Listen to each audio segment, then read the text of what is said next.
பேசுறேன் நான் தான் இருந்தேன்.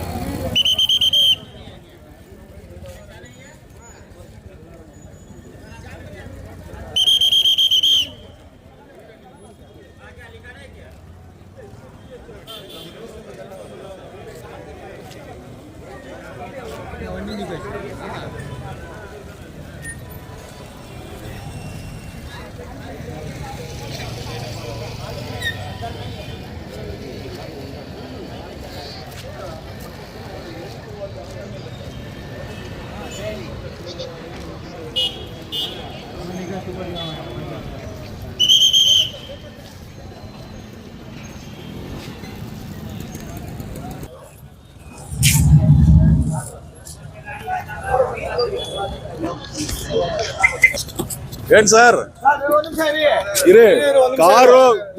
ಕಾರು ಅಲೌಡ್ ಇಲ್ಲ ಅಂತ ಆದೇಶ ಈ ರಸ್ತೆಯಲ್ಲಿ ನಿಮ್ಮನ್ನ ಗಾಡಿ ನಿಲ್ಸಕ್ಕೆ ಯಾರ ಅನುಮತಿ ಕೊಟ್ರು ನೋಡಿ? ಇದು ಬಸ್ ಸ್ಟಾಂಡ್ ಒಳಗಡೆ ಬಸ್ಗಳು ಬರಕ್ಕೆ ನೀವು ಈ ತರ ರಸ್ತೆಯನ್ನ ನೀವು ಅಡ್ಡ ಕಟ್ಬಿಟ್ಟು ಹೋದ್ರೆ ಹೆಂಗೆ?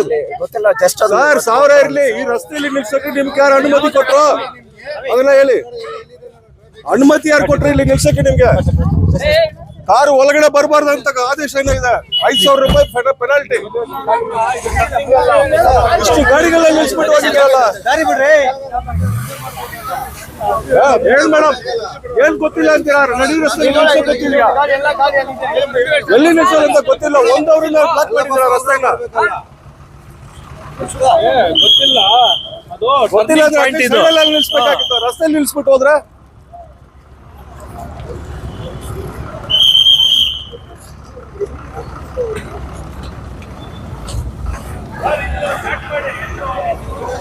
ಸ್ನೇಹಿತರೆ, ಕಾರುಗಳು ಬಸ್ ನಿಲ್ದಾಣ ಒಳಗಡೆ ಬರಬಾರ್ದು ಅಂತ ಆದೇಶ ಇದೆ. ಆದ್ರೆ ಈ ಕಾರು ಒಂದು ತಂದ ರಸ್ತೆಯಲ್ಲಿ 1 ಅವರ್ ನಿಲ್ಸಿದಾನೆ ಗಾಡಿಗಳನ್ನ. ಸರ್, ಆ ಕಾರಿನ ಒಳಗಡೆ ಬಿಡಕ್ಕೆ ಯಾರು ಬಿಟ್ಟಿದ್ದು ಕಾರನ್ನ? 1 ಅವರ್ 2 ಅವರ್ ರಸ್ತೆನ ಬ್ಲಾಕ್ ಮಾಡ್ಬಿಡ್ತಾರೆ ಇವರು.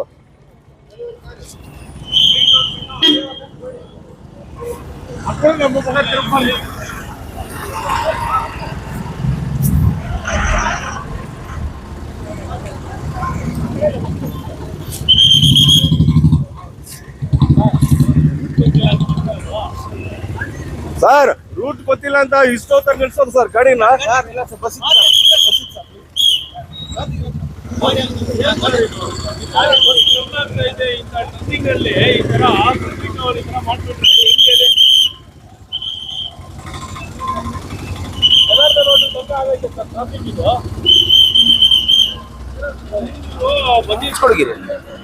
ಸರ್, ಇವಾಗ ಏನಿಲ್ಲ, ಇವಾಗ ಬಸ್ ಟರ್ನಿಂಗ್ ಆಗೋ ಜಾಗದಲ್ಲಿ ಈ ತರ ಆಗ್ಬಿಟ್ರೆ ಏನ್ ಸರ್ ಆಗೋದು ಪ್ರಾಬ್ಲಮ್?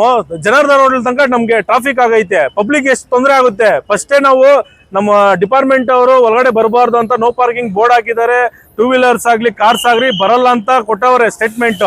ಅದೇ ತರ ಇದ್ದಿದ್ದು ನಡಿ ಬಾತ್ರೂಮ್ ಆಪೋಸಿಟ್ ಅವ್ರು ನಿಲ್ಸ್ಬಿಟ್ಟು ಹೋಗಿದ್ದಾರೆ ಅಂದ್ರೆ ಸುಮಾರು ಒಂದು 3-4 ಬಸ್ಗಳು ನಿಂತೈತೆ, ಕಾರುಗಳು ನಿಂತೈತೆ, 2 ವೀಲರ್ ನಿಂತೈತೆ. ಎಷ್ಟು ಜನಕ್ಕೆ ಎಷ್ಟು ತೊಂದರೆ ಐತೆ ಇಲ್ಲಿ?